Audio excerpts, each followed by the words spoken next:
আসসালামু আলাইকুম প্রিয় দর্শক, জানিয়ে দেব এখনকার গুরুত্বপূর্ণ টপ নিউজটি। পুরো নিউজটি উপস্থাপন করব আমি নিপা আক্তার শিমু। এবার বিস্তারিত খবর। নির্বাচনী দায়িত্ব পালনে অবহেলা ও অপরাধের শাস্তি আরও কঠোর করার সিদ্ধান্ত নিয়েছে উপদেষ্টা পরিষদ। এজন্য নির্বাচন কর্মকর্তা বিশেষ বিধান আইন ১৯৯১ সংশোধন করে নতুন অধ্যাদেশের খসড়া অনুমোদন দেওয়া হয়েছে।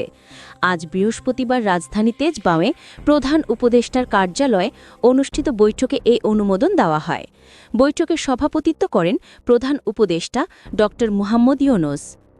সভা শেষে সংবাদ সম্মেলনে প্রধান উপদেষ্টার প্রেস সচিব শফিকুল আলম জানান, সংশোধিত আইন কমিশনের কার্যক্রম আরও গতিশীল করবে এবং কর্মকর্তাদের জবাবদিহি নিশ্চিত করবে।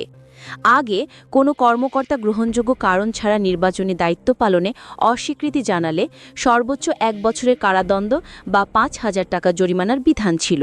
নতুন আইনে সে জরিমানা বাড়িয়ে করা হয়েছে ১ লাখ টাকা।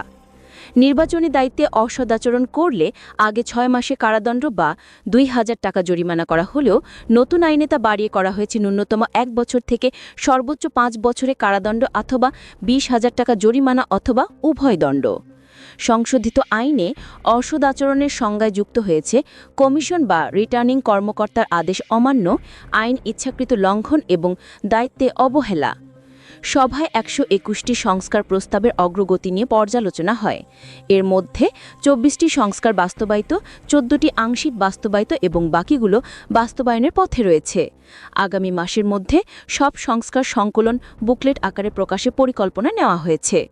প্রেস ব্রিফিংয়ে উপস্থিত ছিলেন প্রধান উপদেষ্টার উপ-প্রেস সচিব আবুল কালাম আজাদ মজুমদার এবং সিনিয়র সহকারী প্রেস সচিব ফয়েজ আহমদ।